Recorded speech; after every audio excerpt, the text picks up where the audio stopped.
I can feel my kidneys screaming out in agony.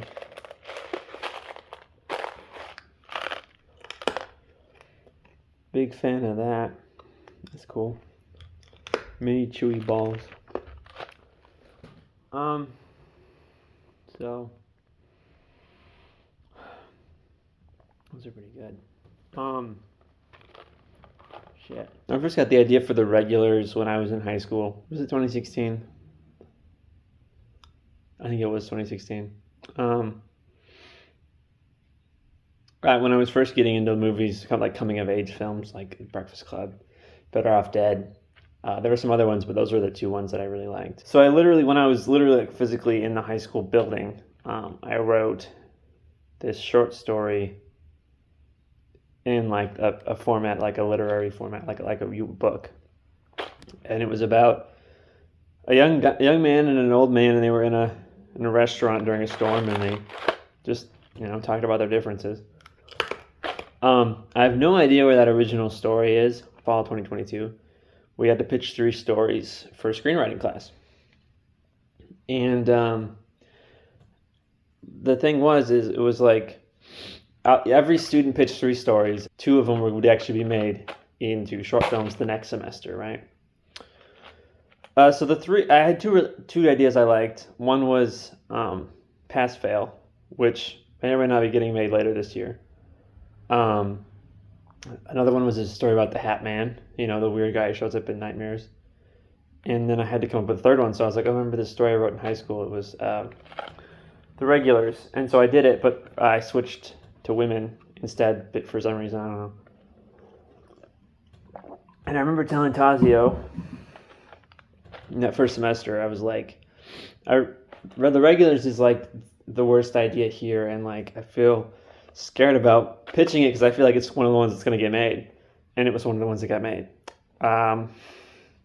So we wrote a couple drafts of it in the first semester screenwriting class. Next semester in producing class, we filmed it, and I remember we were sitting around in our groups, and in my group we had narrowed it down to a couple different scripts, and we had decided that mine was the easiest to film. And so they picked it, and they're like, so do you want to direct it? And without even thinking, I was like, yeah, I'll direct it, because at that point I didn't know what would be my next opportunity to do something like that. So I was like, yeah, I'll do it. So I jumped on it, and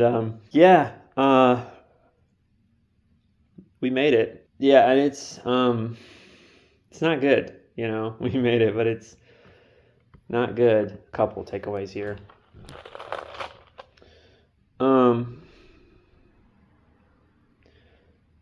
I feel like I'm having a hard time talking here. One of the things about this class is that the groups were pre-assigned. So everyone you see in the credits, everyone you see that has a producer credit was in the group.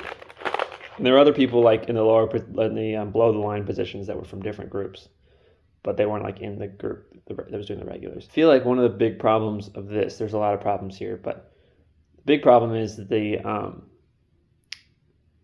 because it was pre-assigned, one of the most important things about filmmaking is, you've got to find people you work well with and then continue to work with them.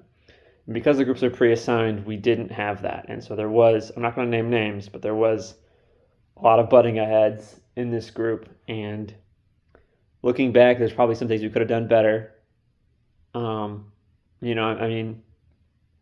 honest with you,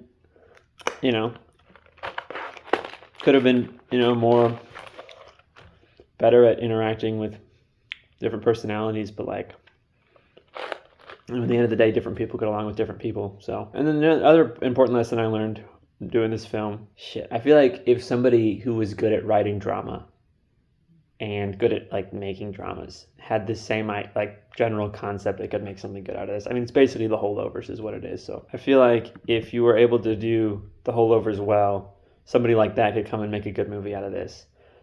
But that's not my strength, is not drama. And so, you stick to what you're good at. And sometimes, it's not drama, evidently. There were some people in the crew that did good, though. Corinne was our art director. Corinne Dukes was the art director.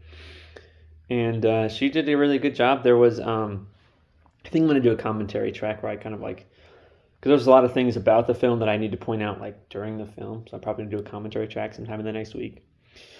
But anyway, she did really good, and there's like a lot of stuff that she did in the space, but what the camera doesn't really pick it up.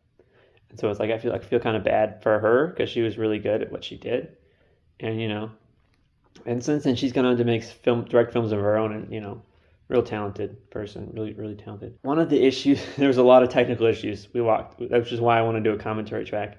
There's a lot of technical issues we ran into making this, and the shots we ended up picking, normally you have multiple takes of multiple shots to like get the best performance or get the best this or that or whatever. With us, going through the edit, we were just trying to find the clips that had the less technical problems. And so I feel really bad for some of the actresses because this is not the best performance.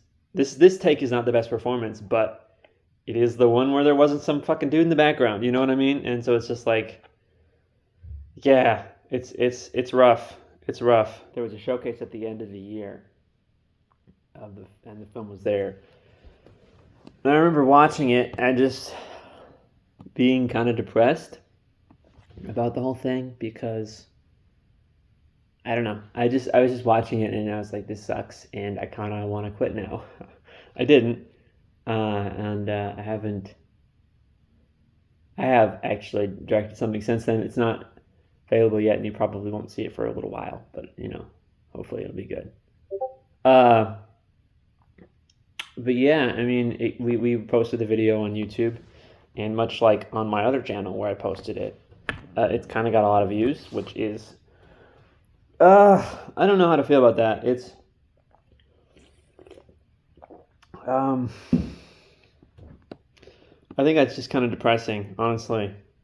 With this film that I really don't enjoy and that has a lot of complicated emotions tied to it, and everybody's watching it and it's the most liked video on the channel, and it's like I don't know how to feel about that, and yeah, just kind of been like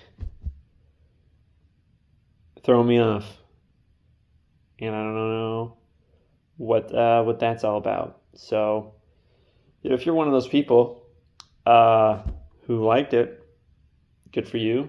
There are probably better uses for your time. I'm not going to judge you. You do what you want to do, but I'm like, I don't get it. If I were to make it now, it probably wouldn't be so optimistic. Like, when I was in high school, I was more idealistic, for lack of a better term, and like now it would be like, no, I mean, because back then I was like, oh, why don't we all just get together and we can all be friends and happy and all that. Now I'm like, yeah, I don't really, I mean, I'm not going to go around hating on people, but at the same time, like, why would I want to talk to some old person at a cafe? Like, if they were like, saying weird shit to me from across the restaurant, I would just ignore it. And then I would just think to myself, wow, this person's an asshole. And then I would just, move on with my life. I wouldn't try to engage it. And if they were like, oh, I'm sorry, I'd be like, yeah, I don't care. So that's where I'm at. There has been some discussion about making a sequel. I won't say any more about that right now, but there's something, there's talks happening. So yeah, look forward to that, I guess. All I could say in this format of video, I'm going to do a commentary track at some point. But yeah, The Regular is my worst film. No, fuck. I mean, I don't know. Is it better than Don't Scream? At least you can follow the plot here. Does that make it better? I don't know. It's up to you. But, yeah. The Regulars. I will probably do a commentary track in the next couple of days, so like and subscribe for that.